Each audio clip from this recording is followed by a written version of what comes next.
Red red जाएगा।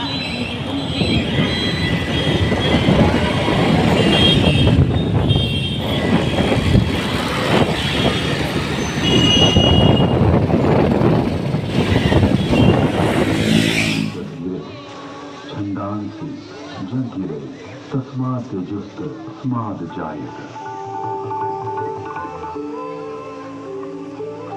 ऋग्वेद, जिसके द्वारा विभिन्न देवताओं की स्तुति की जाती उसे ऋग कहते हैं। ऋच्यते स्तूयते अन्य इति ऋग। इस प्रकार की ऋचाओं के संग्रह का नाम ऋग्वेद है। ऋग्वेद विश्व साहित्य का प्राचीनतम ग्रंथ है। ऋग्वेद में 10 मंडलों में 1028 सूक्त में 10,600 मंत्र हैं।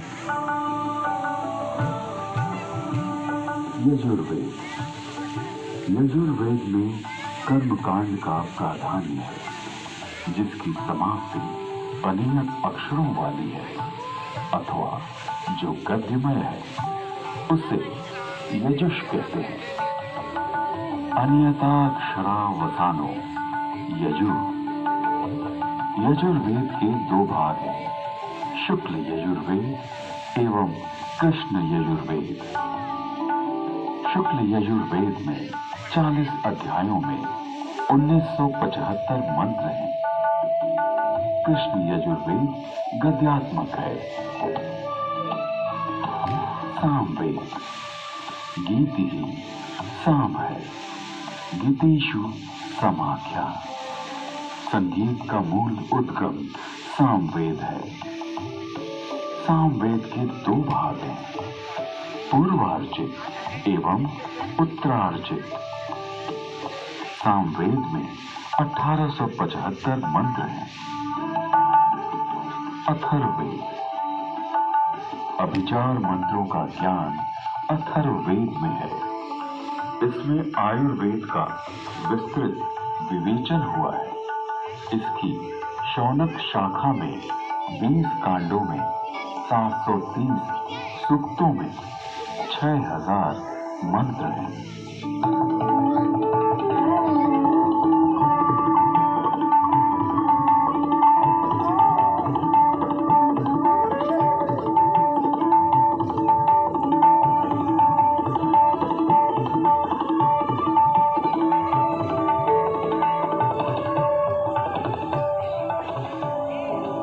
प्राचीन काल में वेद श्रुति परंपरा से अक्षुण्ण रहे।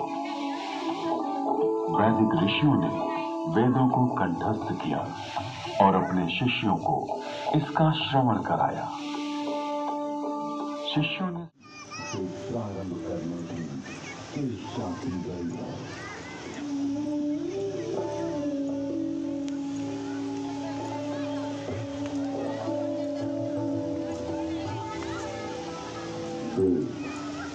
परम पिता परमात्मा की पवित्र वाणी जो सृष्टि के प्रारंभ में मानव मात्र के कल्याण के लिए अग्नि, वायु, आदित्य, अंगिरा इन 4 ऋषियों के पवित्र अंतःकरण में उद्भूत हुई। तत्व ज्ञान की दृष्टि से वे एक है, किंतु विषय विभाग की दृष्टि से इसे 4 भागों में बांटा गया है। ऋग्वेद, यजुर्वेद, सामवेद और अथर्ववेद। ऋग्वेद में ज्ञान का विषय, यजुर्वेद में कर्म का विषय, सामवेद में उपासना का विषय और अथर्ववेद में विज्ञान का विषय है। विश्व साहित्य का प्राचीनतम ग्रंथ वेद है। मानव जान और कर्तव्य आदि को जानने का स्रोत वेद है। भारतीय दर्शन, साहित्य, ललित कला, संगीत, ज्योतिष, ज्ञान विज्ञान वेदों में है। वस्तुतः वेद संसार के समस्त पदार्थों का बोध कराते हैं। वेद के भाष्यकार आचार्य कहते हैं, ईश की प्राप्ति एवं अनिष्ट के परिहार के अलौकिक उपाय को बतलाने वाले ग्रंथ वेद सबके द्वारा पूजनीय और यजनीय परमात्मा से ऋग्वेद, यजुर्वेद, सामवेद और अथर्ववेद प्रकट हुए हैं। ऋग्वेद के मंत्र दृष्टा। इस प्रकार श्रुति परंपरा से वेद अक्षर बने रहे। वेदों में किसी भी प्रकार की मिलावट न हो सके, इसके लिए वैदिक ऋषियों ने विकृति पाठों का निर्माण किया। वेदों में मंत्र दृष्टा ऋषियों का उल्लेख है, जिन्होंने मंत्रों का साक्षात्कार किया। इस परंपरा में सप्त ऋषियों का विशेष महत्व बतलाया गया है। सप्त ऋषियों का वैशिष्ट्य उपनिषद एवं पुराणों में मिलता है। ये 7 ऋषि हैं: वशिष्ठ, विश्वामित्र, जमदग्नि, भारद्वाज, अत्रि, गौतम, अगस्त्य। वेदों में अनेक ऋषिकाओं का भी उल्लेख है। इन ऋषियों की परंपरा का अनुपालन करने वाले ऋषियों ने भी इन्हीं नामों को धारण किया।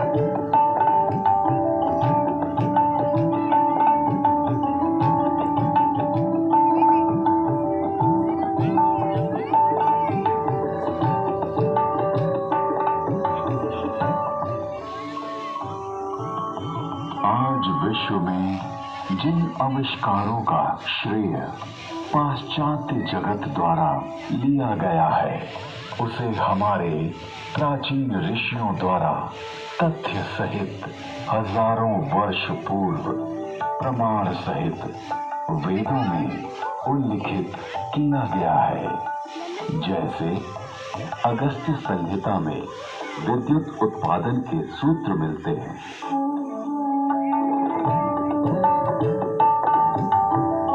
एक मिट्टी का पात्र लें, उसमें ताम्र पट्टिका कॉपर शीट डालें तथा शिखग्रीवा कॉपर सल्फेट डालें। फिर बीच में गीली काष्ठ पानसु वेट सॉडस्ट लगाएं। ऊपर पारा मर्क्यूरी तथा 10 लौष्ट जिंक डालें। इन तारों को मिलाएंगे तो उससे मित्रा वरुण शक्ति इलेक्ट्रिसिटी का उदय होगा।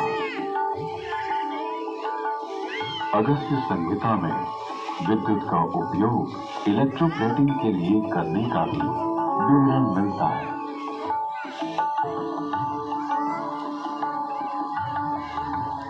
कुंभोधाव बैटरी बोन भी कहते हैं।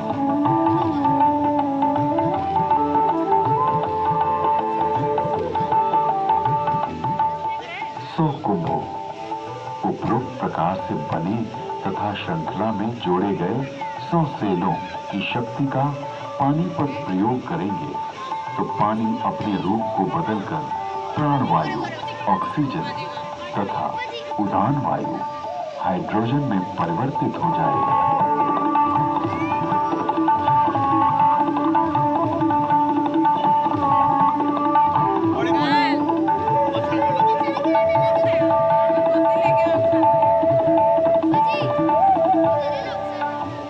कृत्रिम स्वर्ण अथवा रजत के लेप को सत्कृति कहा जाता है। लोहे के पात्र में सुशक्त जल तेजाब का घोल इसका सानिध्य पाते ही यवक क्षार सोने या चांदी का नाइट्रेट ताम्र को स्वर्ण या रजत में ढक लेता है। स्वर्ण से लिप्त उस ताम्र को शातकुंभ अथवा स्वर्ण कहा जाता है। विद्युत दान।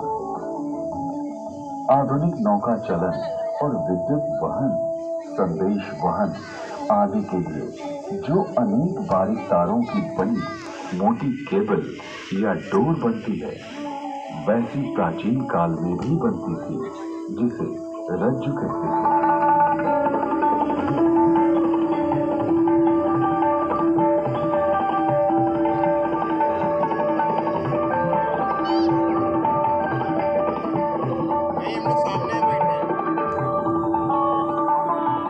नौ तारों का सूत्र बनता है।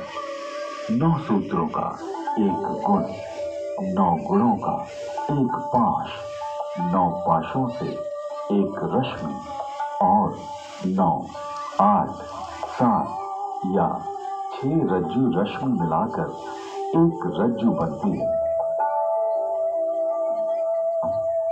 आकाश में उड़ने वाले गर्म गुब्बारे।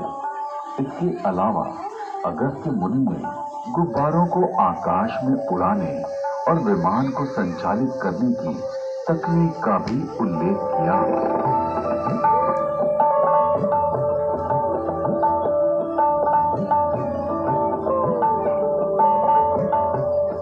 उड़ान वायु हाइड्रोजन को वायु प्रतिबंधक वस्त्र में रोका जाए तो यह विमान विद्या में काम आता है। यानी वस्त्र में हाइड्रोजन पक्का बांध दिया जाए तो उसमें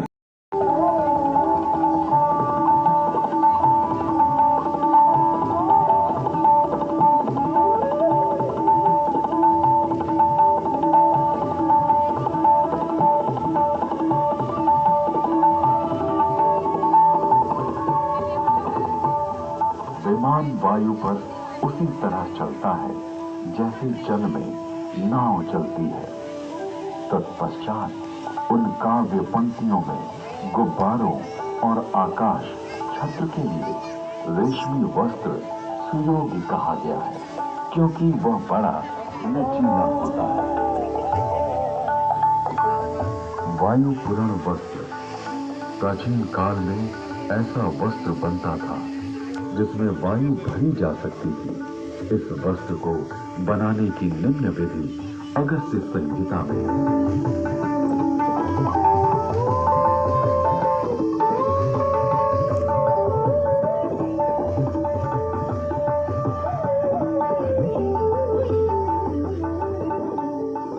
पृथ्वी का सूर्य की परिक्रमा करने का वर्णन ऋग्वेद, यजुर्वेद और अथर्ववेद के मंत्रों में मिलता है।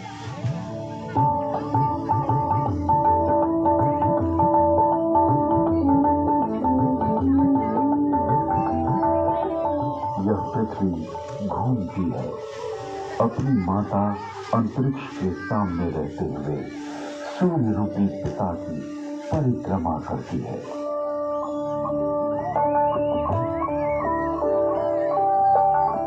पृथ्वी शाह सूर्य शिषण की प्रदक्षिणा करती है।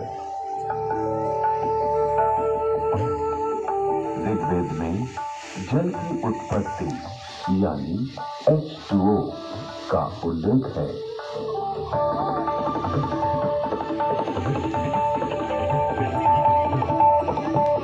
जल की प्राप्ति के लिए मैं पवित्र ऊर्जा एनर्जी वाले मित्र ऑक्सीजन और दोषों को नष्ट करने वाले वरुण हाइड्रोजन को ग्रहण करता हूँ।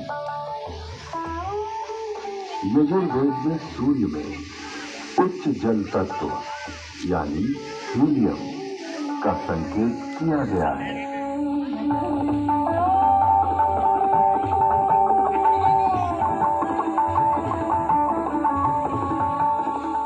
उच्च शक्ति से युक्त हाइड्रोजन जो कि हीलियम के रूप में है, सूर्य में है।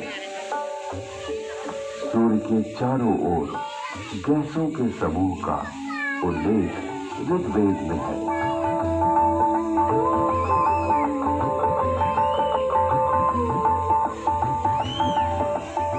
ऋग्वेद में भी सूर्य की गति और प्रकाशक होने का वर्णन है।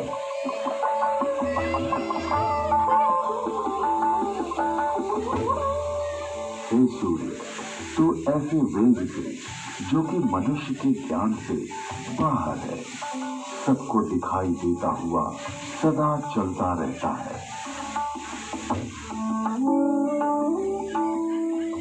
विश्व के प्रथम वैज्ञानिक अथर्वा ऋषि के अनेक आविष्कार का उल्लेख वेद में प्राप्त होता है। एक, वृक्ष आदि से अग्नि, ऊर्जा। अथर्वा ऋषि ने मंथन, घर्षण, फ्रिक्शन से ऊर्जा उत्पन्न की।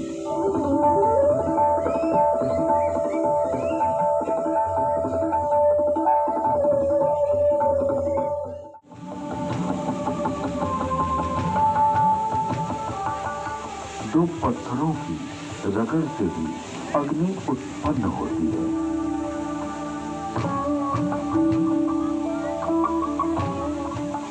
दूसरा, जल मंथन से अग्नि, हाइड्रो इलेक्ट्रिक, हाइडल। अथर्वा ऋषि ने तालाब के जल से मंथन, फ्रिक्शन के द्वारा जलीय विद्युत हाइडल का आविष्कार किया।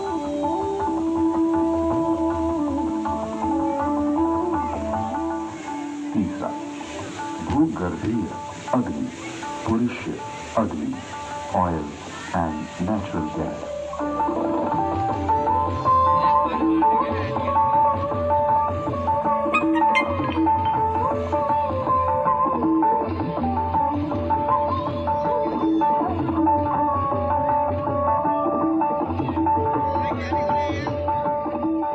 अथर्ववेद में सूर्य से पदार्थों के प्रकाशित होने अर्थात वर्ण, कलर प्राप्त होने का वर्णन है।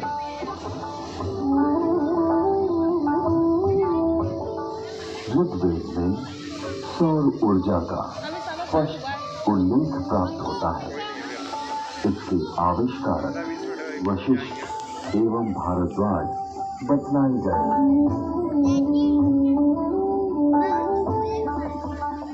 ऋग्वेद में सूर्य की घातक किरणें, अल्ट्रावायलेट रेज का वर्णन है।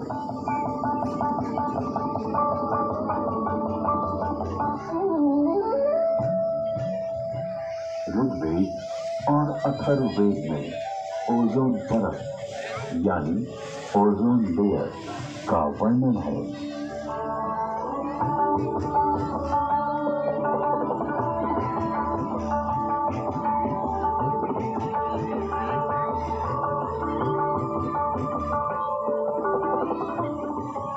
जिस प्रकार गर्भस्थ शिशु की रक्षा के लिए उल्व, जार, झिल्ली, परत, मेम्ब्रेन होती है, उसी प्रकार पृथ्वी रूपी शिशु की रक्षा के लिए परमात्मा ने इस महज उल्व, ओजोन परत की रचना की है।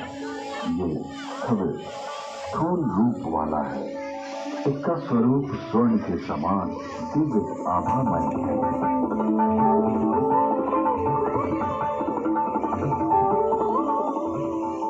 ऋग्वेद में पृथ्वी का अपनी धुरी पर घूमना बतलाया गया है।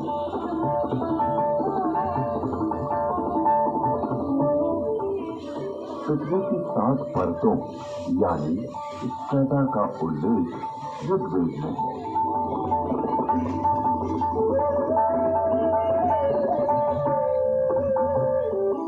वेदों में पर्यावरण के संघटक तत्वों का निरूपण अनेक स्थानों पर किया गया है।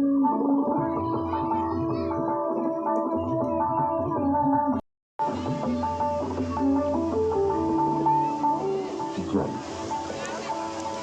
वायु और औषधियां, वनस्पति, ये तीनों भूमि को घेरे हुए हैं और मानव मात्र को प्रसन्नता देते हैं। अतः इन्हें छंद कहा गया है।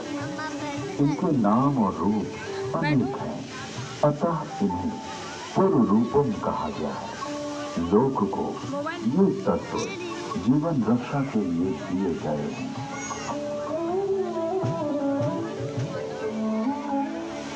यजुर्वेद में ये स्पष्ट रूप से कहा गया है कि वेद का ज्ञान सभी के लिए है।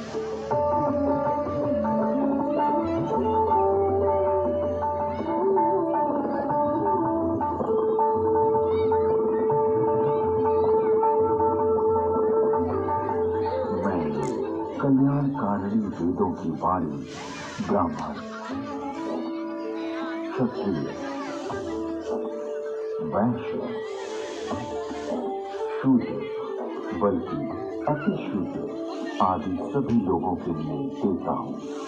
इसलिए अपने बीच किसी को भी असमान न समझो, किंतु सभी विद्वानों के प्रिय बनने और सभी लोगों को दान देने का यत्न करो और सदा सभी की समृद्धि की कामना करो।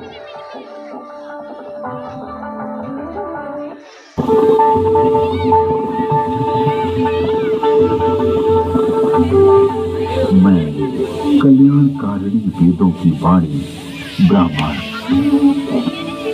क्षत्रिय, वैश्य, शूद्र, बल्कि अति शूद्र आदि सभी लोगों के लिए देता हूँ। इसलिए अपने बीच किसी को भी असमान न समझो, किंतु